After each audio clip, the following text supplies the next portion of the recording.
अगर आप funny movies के शौकीन हैं और आपने जाने भी दो यारो नहीं देखी है तो गाइस ये प्यार अधूरा है जो अभी पूरा होना बाकी है। It's a must watch film जो कि 12 अगस्त सन 1983 को सिनेमाघरों में रिलीज हुई थी, जिसमें हमारे भारतीय सिनेमा के एक से बढ़कर एक कलाकार मौजूद हैं, जैसे कि Nasruddin Shah, Satish Shah, Ravi Vaswani, Satish Kaushik, Vidhu Vinod Chopra, Pankaj Kapoor, Bhakti Barve, Om Puri, Neena Gupta, Rajesh Puri, Deepak Qazir, Dilip Joshi and actually so on. तो आप खुद इस बात का अंदाजा लगा सकते हैं कि सारे गजब के एक्टर्स इसमें मौजूद थे। अब ये पिक्चर आपको देखनी है ये तो मैंने बता दिया, लेकिन आज इस वीडियो के जरिए मैं आपको इस फिल्म से जुड़े कुछ दिलचस्प किस्से सुनाने वाली हूँ।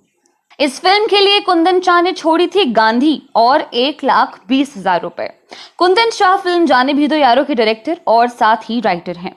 आप मानेंगे नहीं कि उनको रिचर्ड अटेनबरो की फिल्म गांधी में बतौर असिस्टेंट काम मिल रहा था। उन्हें इसके लिए 6 महीने के 1,20,000 रुपए मिलने वाले थे, लेकिन कुंदन शाह के भीतर अपनी फिल्म बनाने का जुनून और जज्बा था। कुंदन शाह ने अपने मन की बात सईद अख्तर मिर्जा को बताई। सईद अख्तर मिर्जा और कुंदन शाह ने सईद की फिल्म एल्बर्ट पिंटो को गुस्सा क्यों आता है में एक साथ काम किया था। सईद ने कुंदन से अपनी फिल्म बनाने का सुझाव दिया। तब कुंदन शाह ने फिल्म की कहानी लिखनी शुरू की।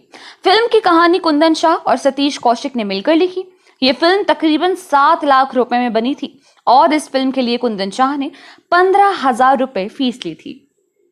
लॉजिक किनारे रखकर मैजिक क्रिएट किया। फिल्म जाने भी दो यारों को क्लासिक का दर्जा दिया जाता है।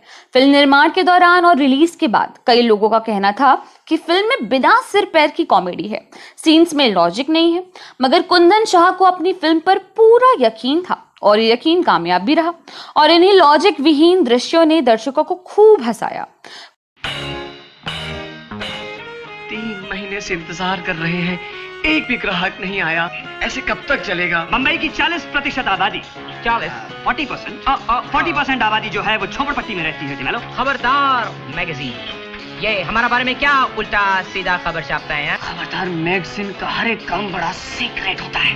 1 2 3। कुंदन शाह कहते हैं कि अगर वो दिमाग लगाते तो कभी भी फिल्म का आइकॉनिक महाभारत दृश्य नहीं बना पाते।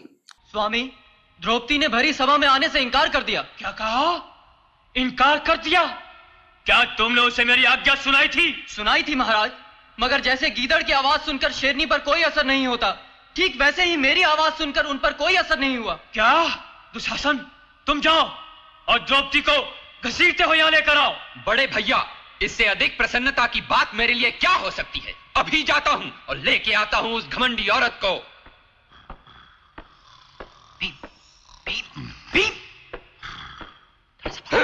चलो द्रौपदी, अब टूटेगा तेरा। द्रौपदी, लो बड़े भैया। अपनी बात को आगे बढ़ाते हुए कुंदन शाह कहते हैं कि मैं इस फिल्म को बनाते हुए बिल्कुल अनजान और अजनबी था, इसलिए मैं ये बना पाया।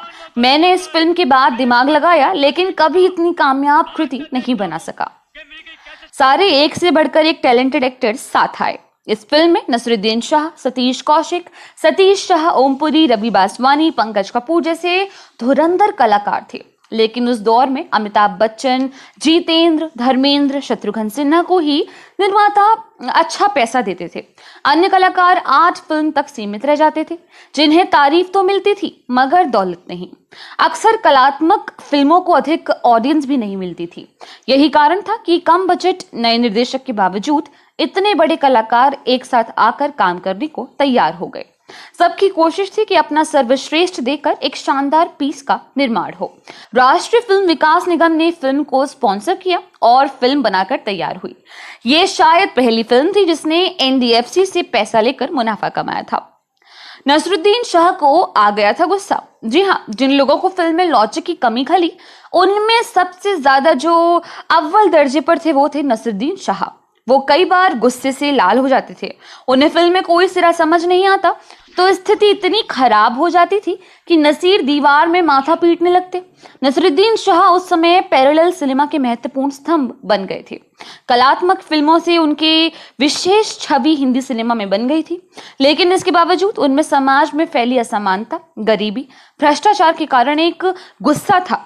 नसीरुद्दीन शाह मानते हैं कि जाने भी दो यारों ने उनके भीतर के गुस्से, असंतोष को बाहर निकलने में मदद की।